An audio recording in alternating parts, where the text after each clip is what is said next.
Welcome back. आज है मराकश का डे 6 और मैं पहुंच गई हूँ रबात। इतने हंसते खेलते ट्रेन का मज़ेदार सफ़र करते हुए। जी ये है मेरे कमरे की बालकनी। 5वें फ्लोर पे मुझे कमरा मिला। मज़े की बात है लिफ्ट ही कोई नहीं थी। सीढ़ियाँ चढ़ चढ़ के मेरी मत्त मारी गई। मैंने भी सोचा एक ही बार चढ़ूंगी और एक ही बार उतरूंगी, वरना यकीन करें मैंने सीढ़ियाँ चढ़ने और उतरने में खर्च हो जाना था। सुबह सुबह मैं एक शहर की फील लेने के लिए बाहर निकली। मुझे पता चला यहाँ का ओल्ड इलाका भी मदीना कहलाता है और वहाँ पर सब चीज़ें हैं देखने वाली। सबसे हैरान कुन तो था ये बहुत बड़ा शोहदा का कब्रिस्तान। ये आम कब्रिस्तान नहीं है, बिल्कुल इसके सामने अटलांटिक ओशन है। आपको अजीब लगता है कि ये कब्रिस्तान पहाड़ से शुरू हो रहा है, नीचे उतर रहा है और सामने एक सड़क है और सड़क के सामने बिल्कुल अटलांटिक ओशन है और बीच है। दुनिया जहान से लोग इस कब्रिस्तान को ख़ास तौर पर देखने के लिए आते हैं। शायद उसकी वजह यह भी है कि यहाँ पर कब्रों के ऊपर जो कतबे लगे हुए हैं वो मराकश टाइल वर्क को रिप्रेजेंट करते हैं और यही रंगों का इम्तजाज अट्रैक्टिव बना देता है इस कब्रिस्तान को। जैसा कि मैंने आपको बताया कि कब्रिस्तान के बिल्कुल ऑपोजिट अटलांटिक ओशन था। अब यहाँ मैंने देखा, पानी को देख के तो मैं बिल्कुल ही बावली हो गई। लेकिन मुझे इतना ओशन पसंद है, मुझे बीचेस इतने पसंद हैं, मैं वहाँ पर बैठ गई। लेकिन थोड़ी देर बाद मुझे एहसास हुआ ऊपर से सूरज लिशक रहा है शदीद किस्म का और नीचे से जो पानी है उसका एक शेडो मेरे ऊपर पड़ रहा है। तो मैं तो एक ही दिन काली हो जाऊँगी।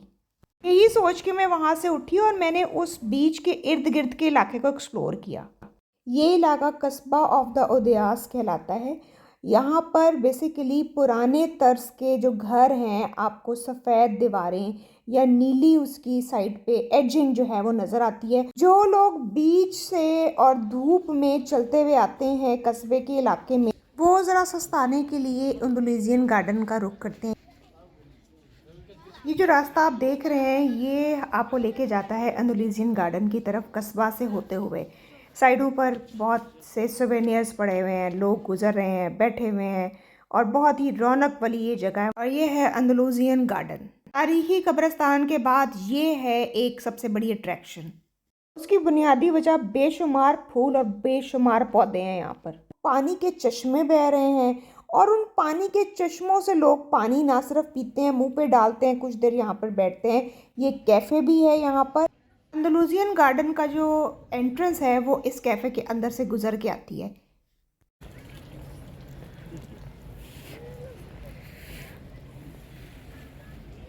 बस आप ये ज़रा गौर करें, इतने खूबसूरत फ्लावर्स हैं। ये रंग, खुशबू, मुख्तलिफ तरह के लोगों का एक मेला सजा हुआ था। बेइंतहा यहाँ पर फॉरेनर्स मौजूद थे, कहाँ कहाँ से लोग नहीं आए हुए थे और ये एक फेमस टूरिस्ट स्पॉट था। यहाँ पर होने के बाद मैं साइड पे बैठ गई। अभी पीछे से भाईजान पता नहीं क्यों नज़र आ गए हैं, इनका मुझसे कोई ताल्लुक़ नहीं है। और यहाँ बिल्लियाँ इतने पुरसुकून तरीके से बग़ैर किसी टेंशन के लेटी हुई हैं। ये देखें कैसे कलूला फरमा रही हैं। ये एक बड़ी ख़ास आपको बात बताती हूँ। असल में इस इलाके या इस एरिए को महफूज करने के लिए फॉरेनर से या कोई जो इस पर हमला करने वाला हो या जो यहाँ से मुतल्लिका अफराद ना हो, इस इलाके के बाहर के लोग हों, अटलांटिक ओशन को अबूर करते हुए यहाँ आएँ, उनसे बचाने के लिए ये दीवार साइडों पे आपको नज़र आती है। ये असल में उस बाहर की आबादी को रोकने के लिए थी। जब भी यहाँ से अटलांटिक ओशन से कोई आता था तो वो बादशाह को पैगाम भेजता था कि मैं किसी मुल्क का पैगाम लाया हूँ आपके लिए। उसको इजाज़त मिलती थी तो वो फिर उसको उस किले से अंदर दाखिल होने दिया जाता था। तो ये पहुँच गई हूँ जी मैं बीच पे। अब ये बीच इतना खूबसूरत था, यहाँ इतनी फैमिलीज़ आई थी, यंगस्टर्स, बच्चे सब घूम रहे थे और पानी में जाकर दिल तो मेरा कर रहा था कि काश मैं भी इसमें छाल मार दूँ। लेकिन मसला ये था, एक तो मैं अकेली थी, दूसरा ये कि मेरा सामान किधर पड़ा होगा अगर मैं छाल मारूंगी। वैसे मुझे स्विमिंग आती है लेकिन मैं इसलिए नहीं जा सकती थी क्योंकि मैं अकेली थी और मेरा सामान किसी के पास मैं रखवा के नहीं जा सकती थी। लिहाजा मैंने बीच वॉक पर ही इक्तफ़ा किया या ज़्यादा से ज़्यादा वहाँ पर मैं थोड़ा दूर तक गई। मैंने रिक्वेस्ट की कुछ फैमिली से, कुछ ख़वातीन से कि आप मेरी कोई वीडियो बना दें, कोई फ़ोटो बना दें।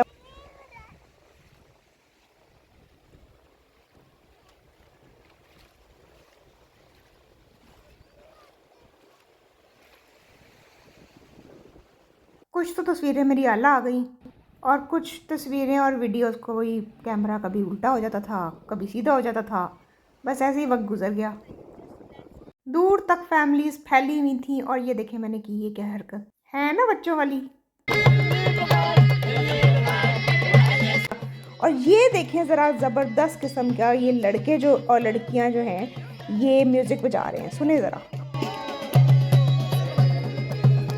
बिलीव करें मेरा वापस आने को दिल ही नहीं कर रहा था उस दिन वहाँ से, क्योंकि मुझे इतना पसंद है पानी।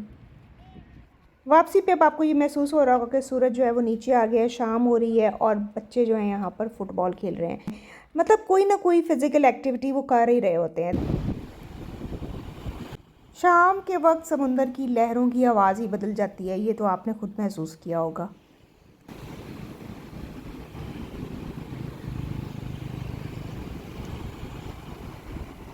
मुझे बड़ा इम्प्रेस किया इस चीज़ ने कि शाम होते ही फैमिलीज़, बच्चे, लड़के, लड़कियाँ, ख़वातीन बाहर निकल आते हैं, या वो समुंदर के किनारे आ जाते हैं या फिर वो फ़ुटबॉल खेलना शुरू कर देते हैं। यहाँ से फ्रेश होने के बाद मैंने कुछ खाने का सोचा। एवोकाडो का शेक लिया मैंने और साथ में एक छोटा सा सैंडविच। ट्रैवल के दौरान आप जितना कम खाएं आप उतना ही एक्टिव रहते हैं। उसके बाद मैं पहुंच और दोबारा जो है वो आ जाती थी समुंदर के किनारे। सबसे इंटरेस्टिंग फ़ोटो आपको दिखाती हूँ। लेफ़्ट साइड पे अटलांटिक ओशन है और राइट साइड पे कब्रिस्तान, बीच में सड़क जिसका मैंने ज़िक्र किया था। और फिर ये दूर से बीच का जो नज़ारा था वो इंतहाई खूबसूरत लग रहा था मुझे। इस एरियल व्यू को कस्बे के इलाके से लिया जा सकता है और ये इतना फैसिनेटिंग था। इस तरह मराकश में मेरा छठा दिन इख्तिताम पजीर होता है।